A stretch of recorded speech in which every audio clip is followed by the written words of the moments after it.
So I want to welcome you guys to our first ever podcast. We are going to go over to have a conversation with one of my old colleagues from school, Dr. Filippo. Am I going to get this right? Gernetti? I always get this. I got this wrong at school, and I'm probably going to get it wrong again today. That's why I'm used to it. It's Gernetti, but Gernetti? hey, Yeah, they call me all Gernetti. sorts. Yeah. Gernetti. That was good. That was good. I have this problem with my patients as well. Like I can just about get first names, but when it comes to international second names, I always struggle. So Filippo and me spent 5 years together studying at the chiropractic college in Bournemouth. Filippo has gone on now to set up his own practice in Bournemouth. He has literally this year gone from working in a basement underneath a hairdresser's into what I can only describe as an absolutely stunning open plan practice, where he's now got 2 tables in a completely open room with sliding doors for a 3rd table. He's completely transformed what his practice actually looks like. Filippo is one of these people that is a 100% committer. So when someone gives him a piece of advice, he's all in. He's all in. This is something that he did as a student, and he has done since he's graduated as a student, because he's probably the only person that I personally know that I went to school with that decided to set up his own clinic from the day that we left chiropractic school. So he is, as far as I know, I will be standard corrected if he turns around and says he has been, but he's never been an associate in an associate practice, which basically means he's never worked for anyone else. He's only ever worked for himself. So I'm sure he's going to tell you a little bit more. I'm going to hand it over to Filippo to give himself a little bit more of an introduction. Yes, that's right. That's right. Thank you. That was good. That was good. Thanks. Well, yeah, I opened right away, and I actually, when I went open plan, I just heard about it. So I never, up to today, I never observed any open plan. So I don't know how it's run from someone that has experience. I just do it. So yeah, that's what it is. So that kind of ties in with that 100% all-in mentality that you have. You just, someone gives you the idea and you just run with it, which I love. I absolutely love that. That's correct. That's correct. Well, when we finished, I was talking to my wife and said, "Hey, we got 2 kids now." Because I had my first kid, my year 3, my second kid, year 5, and then 18 months ago, my 3rd one. And we thought, well, what do we do? I mean, we like it here. It's nice. It's by the sea. We're like walking distance from the beach. Where do we move? Well, if we don't like it, we move the whole family. We don't like it, so we just say, hey, let's do it. Well, we got to lose, eh? That's right. That's right. Yes. So we're basically what I want to try and get out of this is I want to be able to instill some value into our current patients that maybe want to learn a little bit more about chiropractic, the profession, how things maybe differ between different chiropractors, but also maybe this is going to be something that other chiropractors will find some value in, either on ways that they can help their patients, or even actually learn a little bit themselves. So they may pick up some great tips on this. It's very common, obviously, being with our profession, that we like to look after ourselves. So can you tell us a few of the things that you personally do in order to actually look after your own health? Well, is it okay if I create some context behind it? Certainly can. Yeah, of course. Well, the thing is that it was a couple of years before I decided to study chiropractic. I didn't know what chiropractic was, by the way, until my 3rd year into chiropractic school. So crazy, I had no right? idea. It's crazy. And by the way, Filippo is not the only one that discovers this, because I had a very similar journey to Filippo. Yes. So and the thing is, what drove me to chiropractic was were two things. Like, one was a pneumothorax. For people that don't know, basically one of my lung collapsed, and what happened, I was taken to A&E I was there for 10 days. They put my lung back together. And when they released me, they say, hey, this might happen again. Guess what? 6 weeks later, same symptom. Went to A&E, they said, it's all good, but it might happen again. What we can do is an operation that is going to make you partially disabled for life. And I said, whoa, do I have to do it now? And they said, no, you can think about it, but, soon. Now, luckily at that time, I knew a guy, I didn't know what chiropractic was, but I knew a massage therapist that worked with chiropractors for many years. And he knew some weird stuff. They were like, what the heck is he doing? He was like pushing on my arm, and he was like asking me stuff and banging, I don't know, tapping my head. Anyway, and he said, look, hold on, come to me. And before you make any decisions. So went to him. The symptom went away, never came back. It was 2007, and I avoided the operation that otherwise would have made me partially disabled for life. So at that point I thought, why didn't someone tell me there was an option? Now that was the first seed. A couple of years later, my grandma died, and she died of a syndrome called Stevens-Johnson. Now, Stevens-Johnson is a syndrome caused by medication side effects. So, and when she died, I thought there must be like a healthier, better, more natural way to help people get well and stay well. And that's when my journey started. And that's what got me into chiropractic. And now it's been more than 10 years since I had a medication myself.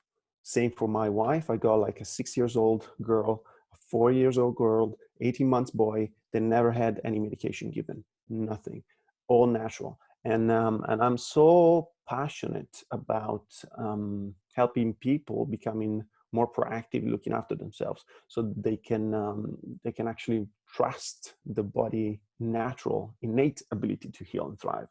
So, everything started with those two things. And since then, I just wanted to find out more and more about, how to stay healthy. And it's not just exercise. I mean, funny enough, I was talking today to my accountant, and he said, oh, by the way, I don't look at the news. I don't know what's happening. So if someone tells me stuff about coronavirus or what's going on, that's where I get the news. If I call my parents once a day, I love how me and you are so similar in this sense, that I just don't want to know what's going on in the news, because there's never a nice thing to say in the news. There's never a nice thing. That's so right. I'm glad I'm not the only one that feels this way. Yeah, so there are the news. And today I was talking to my accountant, and he said, oh, by the way, they are finding out that top athletes, they get the virus, but they don't have symptoms, or if they do get symptoms, they recover quickly. So, whoa, yeah, yeah, exactly. Oh my goodness, it's not rocket science. Look, What a surprise. and people is still freaking out and the thing. And I know it's now this top athlete. It's not just about exercising, and and going out and run, or just it's not about just their physical health. It's about mental health. It's about what they put in their mouth.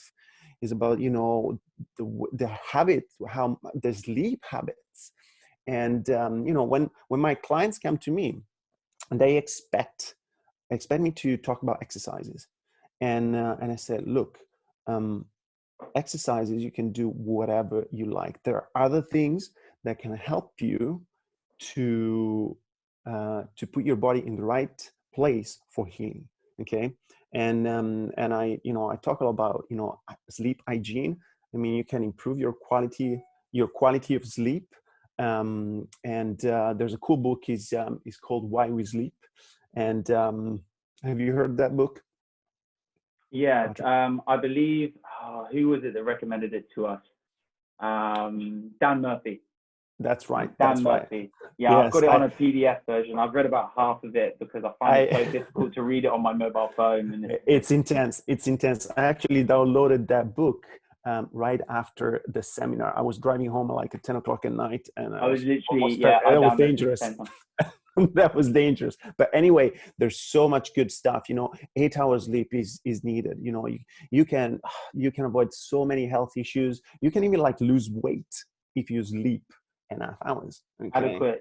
Adequate volumes of sleep. They've just been shown to reverse the side effects of sex. I mean, at the end of the day, like, you know, why are we sleeping? Like, you've got to ask the question is like, why does every animal on the planet sleep? Like, why would it do that if it was not something that was essential? And like, what is your body actually doing during that period of time? That's right. That's right. But yes, I think, you know, nutrition is the first thing I talk about. And there's a guy I did a seminar a while ago. The guy that did the deflame diet, Seaman, I think is his name, Simon Seaman. Anyway, deflame diet. That's a must. Okay, if you want to, you know, deflame your body, that's what it is, and that's the first thing. Then sleep essential. Okay, if you sleep less than 8 hours, then you're setting up for trouble. And then I talk about, you know, mental health. Okay, and I'm a lot into. I don't do meditation. I know you do meditation, and the way I do it is a bit different. I try to be present, and I have like a gratitude journal that I write every night, and I write at least 20 things I've been grateful for during the day. I look for things that I've been grateful for, and now when I talk to people and I say this stuff, they go like, "Why should I write grateful stuff?" And now there's a cool stuff about physiology. So basically, when you write positive things down, what happens is that you start wiring your brain subconsciously to look for positive things. Now, what happens is that your body start to release more serotonin. Okay, you probably know this as well. And serotonin is actually the hormone that we need to heal properly. Okay, and that's the same hormone that gets released when we sleep 8 hours a night. The same hormone that is released when we do exercise. And interestingly enough, just to bring you back on that, 98% of serotonin is not produced in the brain and nerve system to make you feel good. 98% of your serotonin is actually produced in your colons and your gut, which basically means if your diet is not good and your gut's not feeling good, guess what? That 98% of your serotonin is going to drop down, and it's going to have an impact not just on the way that people don't understand why necessarily eating bad foods makes them physically feel drained of energy and mentally feel foggy and blah blah blah blah blah, because those same hormones that are being produced in your brain are not just produced in your brain. That is correct. That is correct. And yeah, those are the main things I talk about. You know, those are the pillar. I absolutely love it. I think you've almost covered two questions in one, which is how do you personally look after yourself, and then how do you actually look after your patients as well? Because by the sounds of things, from what I can understand from the conversation that we've just had there, is that you're essentially leading by example. So you're doing these things first, and almost like not necessarily experimenting on yourself, but actually living the life that you're actually recommending to your patients. So you're eating the diet of an anti-inflammatory diet, and then you're recommending that to your patients. You're doing the exercises at home, and then you're recommending that to your patients. You're doing gratitude lists and looking after yourself mentally, and then recommending that onto your patients as well. And this is the thing: is a lot of people think that you can recommend something to your patients and then not necessarily do it yourself. And Filippo is just another example of the therapist that is actually practicing what he preaches, despite the fact that he's got to run around after 3 kids. Yes, that's and true. So guess what? If he can do it, so can you. So can you. All right. Yeah, Look, anybody. Yep. Nowadays, there's not even the excuse, because you've got companies like Gusto that will deliver the ingredients to your door. All you have to do is stick them in the frying pan. It's all fresh. That's correct. If you don't have the time, you may just have to spend a little bit more.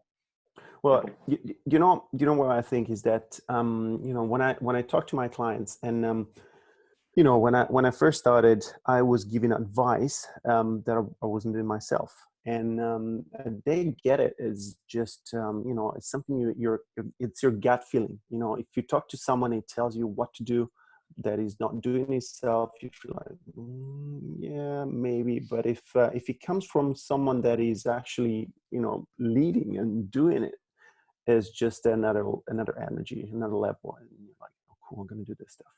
Yeah, and it's funny you should say that. It is the energy. It's the energy. Like people can feel the energy, and also like people know when you're lying. Hmm. Like, did you eat the last cake? No. Well, obviously you did. There's no one else in the house. You ate the last cake. Like, you know, people are going to work you out, right? And the thing is, people might not work you out on the first one, but the 10th lie, eventually someone's going to work out if you're lying. Like, you know, if a chiropractor's turning around and they're 16 stone overweight and they're saying, oh, I really think you should do more exercise and lose some weight to help that hip problem, it doesn't come from the same space as someone that's obviously doing what they say they're doing. So I really appreciate you giving both our patients and maybe some chiropractors that are listening to this on some advice. I basically just have one last question because I'm aware I don't want to keep this too long, but I wanted to ask you a question. This is a question that has been asked to me a couple of times, and it always makes me think a little bit. But if you could go back to yourself as a student, and you could tell yourself one thing about the future, what piece of advice would you give to Filippo 5 years ago? That's a good one. That's a good one.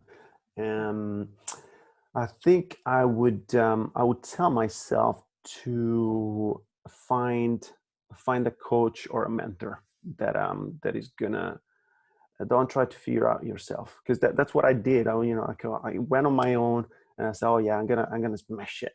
And then, you know, I was like a year into it. I was like, crap, I'm not going anywhere. And actually, I went to UCA, and I was down. I was stressed. I think that's where we met again, and that's where I got my first coach, and which was Donald Francis. Yeah, and a great man, such a big heart, and he taught me the technique that I use now, and I love it.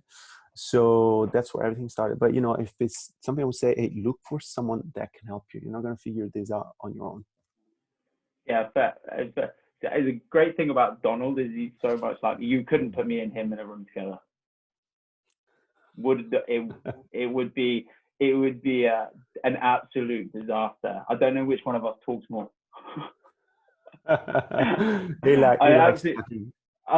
Donald, honestly, he's got so much knowledge in that head. It's just unbelievable the amount of, and you know, we said it, you know, we've done other calls and we've had conversations with how much study that certain chiropractors do in order to develop themselves.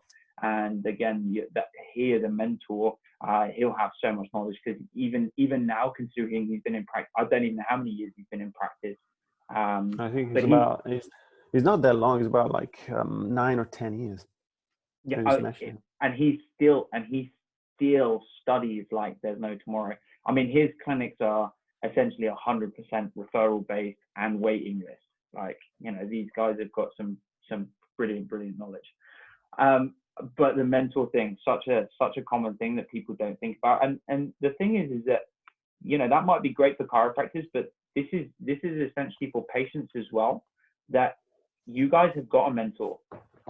Your chiropractor is your mentor. You know, you're not paying just for the adjustments.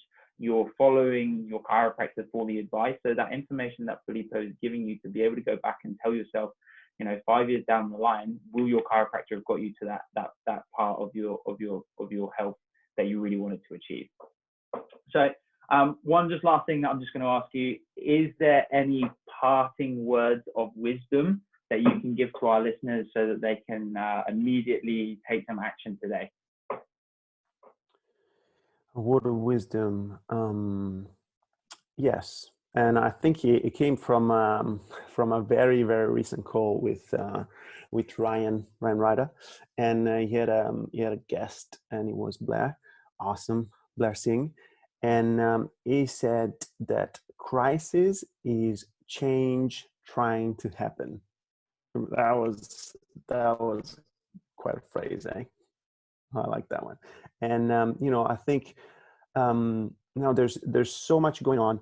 This everybody's freaking out about this virus now. There's a crisis now. Remember this. I hope people will learn the lesson, and will, because we had whispering coming to our ears and say, hey, this is gonna happen. This might happen. Get ready. And now the same thing is with our body. If we, our body will tell us when something is wrong, which are symptoms, and sometimes symptoms are not that bad. And but what do? The question is, do we wait for the body to scream to us, or should we take action when the whisper comes? So that's the thing. Whenever the whisper comes, just listen to your body, start listening to it and take action. Now, this is the time. Now, your body, you don't want your body to, in 6 weeks, 2 months, 3 months, whenever, like, you go out again, to be in a mess. Take action now, okay? Before you experience a crisis. I love it. That's what I absolutely love it. So, it's been such a pleasure spending this time with you and actually just reconnecting. I'm sure we're going to catch up again more frequently, and I'm sure that we'll probably get you back onto the podcast again at some point to discuss absolutely future as things to start to regress. But thank you so much for your time this evening. Thank you for sharing your journey, giving us some tips. Just a couple of other bits just to finally finish off on. If people wanted to reach out and learn a little bit more about you, can you tell people how they might do that? Well, the best thing is if they get to the website is innatewellnessltd.com, and then they can find the link on Facebook, YouTube channel, and probably a podcast will come out soon. So lots of cool stuff is coming, and that's the best way to find it. Cool. So you heard that from Dr. Filippo. That's Innate Wellness Ltd, and that was .com. That's right. .com. So if you want to learn a little bit more about Dr. Filippo and what he's doing down in sunny Bournemouth, my hometown, then that's the way that you connect with him. So this is all that we've got time for. This is Patrick from Complete Health, and we will see you soon.